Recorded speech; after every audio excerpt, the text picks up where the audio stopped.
A kò fẹ́ ẹjọ́ ní agbègbè yìí bí kò sí ohun gbogbo tí Ọlọ́run Akíntọ́ba Àjàyí fọwọ́ sí, Olúwa yóò ràn wá lọ́wọ́. Ẹ jẹ́ ká kúnlẹ̀ lórí eékún wa, a lọ sí orí àdúrà ìdáríjì ẹ̀ṣẹ̀ láti Kájọlà.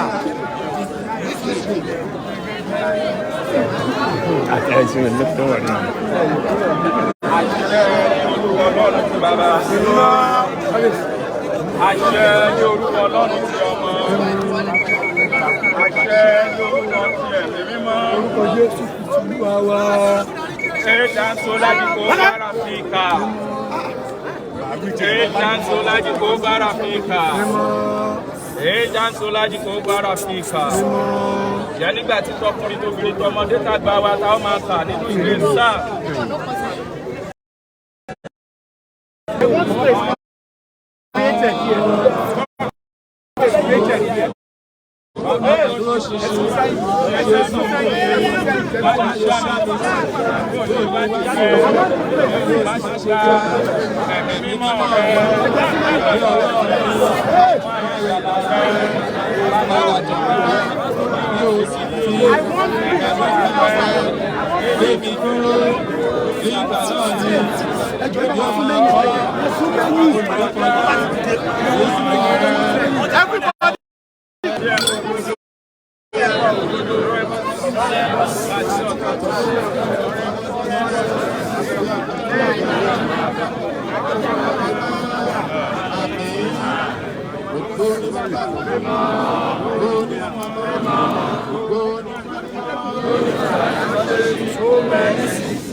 Wá dúró ní Olúwa, ọkàn wá dúró, àtúntò ọ̀rọ̀ rẹ̀ àwa ń ṣe ìrètí. Wá dúró ní Olúwa, ju àwọn tí ń sọ́nà òwúrọ̀ lọ, àti ju àwọn tí ń sọ́nà òwúrọ̀. Ísírẹ́lì, wọ́n ní ìrètí Olúwa, ìgbé lọ́dọ̀ wa ní àlúwà, àti ìgbé lọ́dọ̀ rẹ̀ bí ọ̀pọ̀ ọ̀pọ̀lọpọ̀ dáńdé wà. Yóò yá àwọn ẹlẹ́ṣẹ̀ tó fẹ́ bí ẹja ṣàkóso láé àti láéláé. Ẹ gbé orí yín sókè ẹ̀yin ẹnu ọ̀nà. Ìyá jùmọ̀ gbé wọn sókè ẹ̀yin ilẹ̀kùn ayérayé, kí ọba ògo kí ó sọ̀kalẹ̀ jà wá sí mímọ́. Ta ni ọba ògo yìí? Olúwa tí ó le, tí ó sì ní agbára, Olúwa tí ó ní agbára ní ogun. Ẹ gbé orí yín sókè ẹ̀yin ẹnu ọ̀nà. Ìyá jùmọ̀ gbé wọn sókè ẹ̀yin ilẹ̀kùn ayérayé, kí ọba ògo kó sọ̀kalẹ̀ kó yà wá sí mímọ́. Ta ni ọba ògo yìí? Olúwa Ọlọ́run àwọn ọmọ ogun, òun náà ni ọba ògo. Àmín.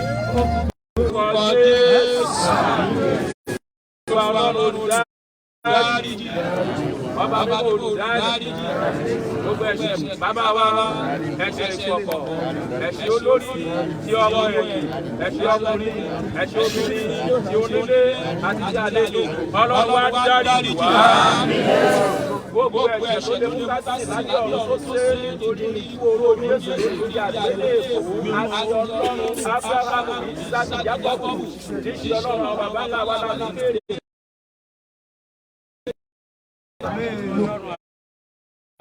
Kábíyèsí. Gbogbo bá ti gbàdúrà náà, Olúwa jẹ́ wọlé àṣẹ lọ. Jésù Olúwa wa. Ọmọ ìgbàlà ké alelu aleluya o. Gbogbo wa bí a dìde dúró. Ó ké aleluya tó gbé ikú mi ní ìṣẹ́gun nígbà mẹ́ta. Pariwo alelu aleluya o.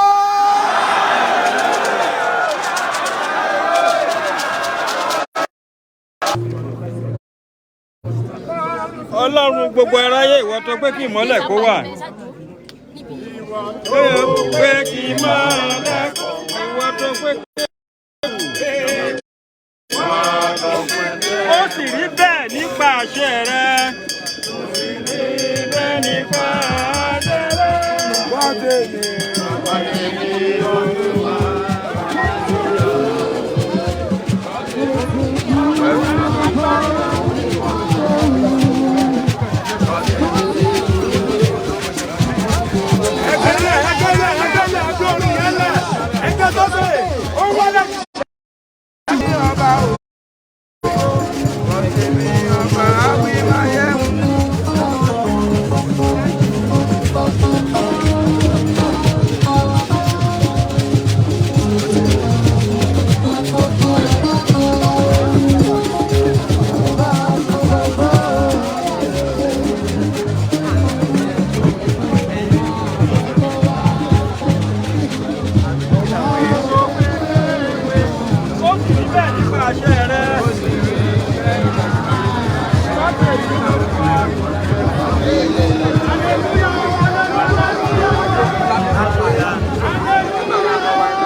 Àti àkókò náà ìjẹ́ bá bí orin lókè ẹgbẹ́ tí bẹ̀rẹ̀ jẹ́ fà nílẹ̀ ìyàwó ọ̀fẹ́.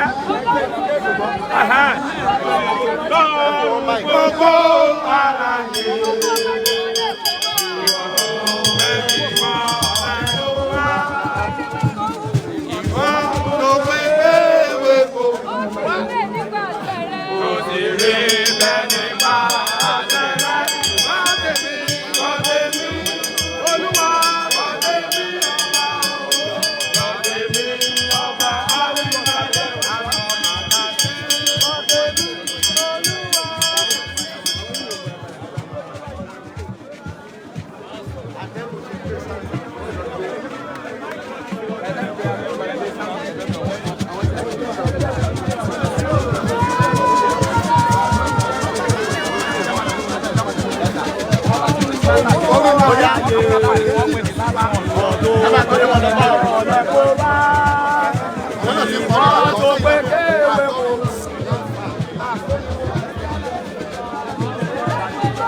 àwa tí a wà níbí ẹ bá wa la ọ̀nà ká máa rí àwọn ẹgbẹ́ ìmọ́lẹ̀ ń tọ̀ yẹn.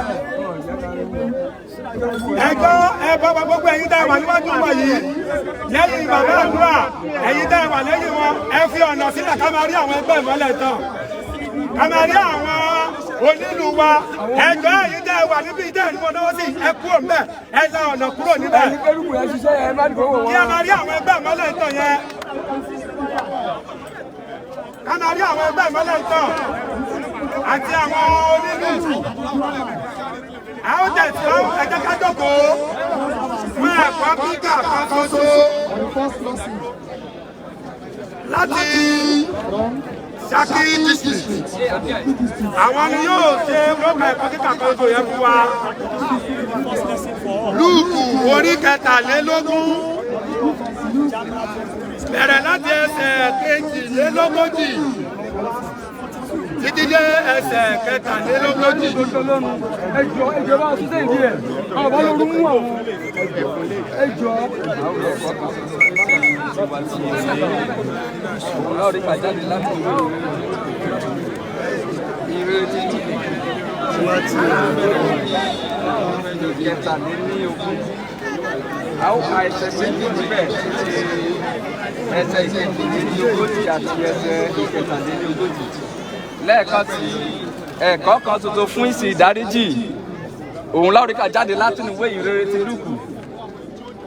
ti Lúùkù orí ìkẹtàléníogún a ó ka ẹsẹ̀ méjì níbẹ̀ tí ṣe ẹsẹ̀ ìkejìléníogójì àti ẹsẹ̀ ìkẹtàléníogójì. Mo kà lórúkọ tí Baba, lórúkọ tí Ọmọ, lórúkọ Ọlọ́run mímọ́, lórúkọ Jésù Kristi Olúwa wa. Àmín. Ó sì wí pé, Jésù, rántí mi nígbà tí ìwọ bá dé ìjọba rẹ. Ẹsẹ̀ ìkejì, Jésù sì wí fún pé, lóòótọ́ ni mo wí fún ọ, lónìí ni ìwọ wà pẹ̀lú mi ní paradíṣe. Ẹsẹ̀ náà fún àkàtúnkà. Jésù sì wí fún pé, lóòótọ́ ni mo wí fún ọ, lónìí ni ìwọ yóò wà pẹ̀lú mi ní paradíṣe. Kí Olúwa kí ó bùkún kíkà gbígbọ́ àti fún ìgbàlà ẹ̀mí wa. Ògo ni fún Baba. Gbóhùn sókè, dìde sókè gbogbo ènìyàn. Dìde sókè.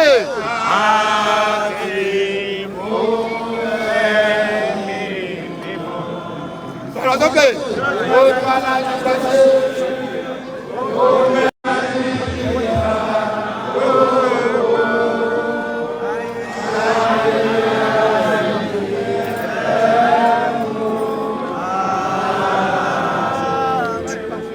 Ẹ jẹ́ ká lọ sí orí olúwa fún àdúrà ènìyàn mẹ́ta.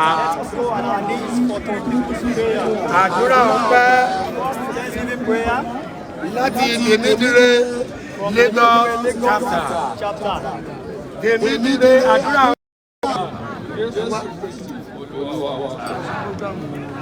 àdúrà kejì obìnrin. Àdúrà kí Ọlọ́run mú ẹsẹ̀ wa àti olóòkè yìí lọ́wọ́ àwọn agbára àti ẹ̀mí dídùn àti ṣọ̀ṣọ̀ ọ̀pọ̀lọpọ̀ ayé ajẹ́rìí ìgbàlà ògbóǹde.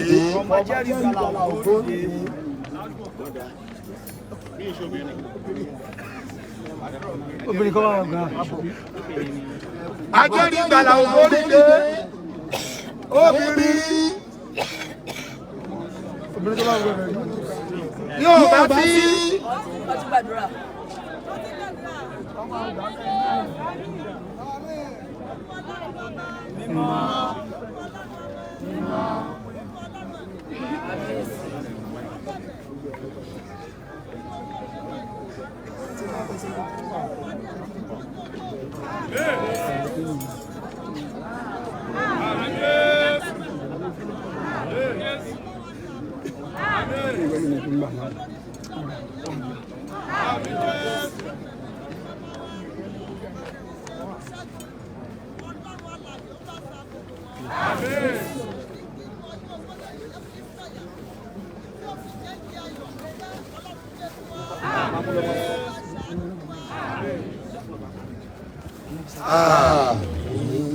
Àdúrà kẹta, àdúrà fún àwọn àgbà, fún àdúrà fún agbára ẹ̀mí mímọ́ fún àwọn àgbààgbà wa àti àwa náà àti ìjọ kọ̀ọ̀kan.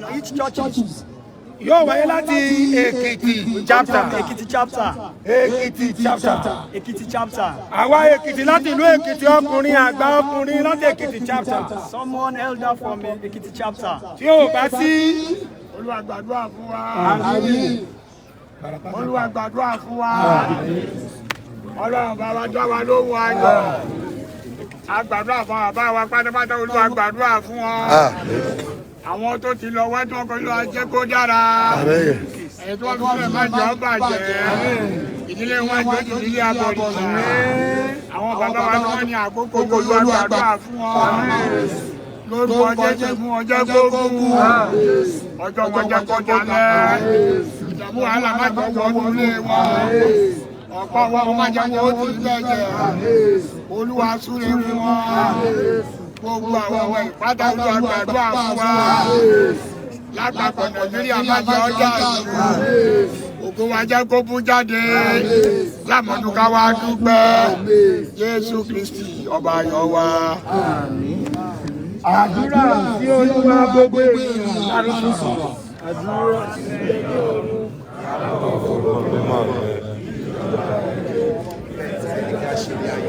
Bí wọ́n ti ń ṣe ní ọ̀run fún wa lóúnjẹ òòjọ́ wa lónìí, dáadé ẹ̀ṣẹ̀ wa jì wá. Bí a ti ń dáríjì àwọn tó ṣẹ̀ wá, má bà wá sínú ìdánwò, gbà wá lọ́wọ́ bìlísì torí ìjọba ń tirẹ̀ agbára ń tirẹ̀ ògo ní tirẹ̀. àdúrà wa Àmín. àti ẹ̀mí wa Àmín. ọgbà Àmín. orúkọ Jésù Olúwa wa. Àmín. Àmín. ẹ jẹ́ àdìde gbogbo ènìyàn.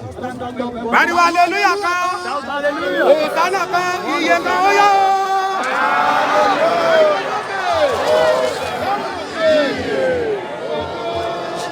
ẹ jẹ́ ká jókòó fún àlá. àlá tàbí ìran.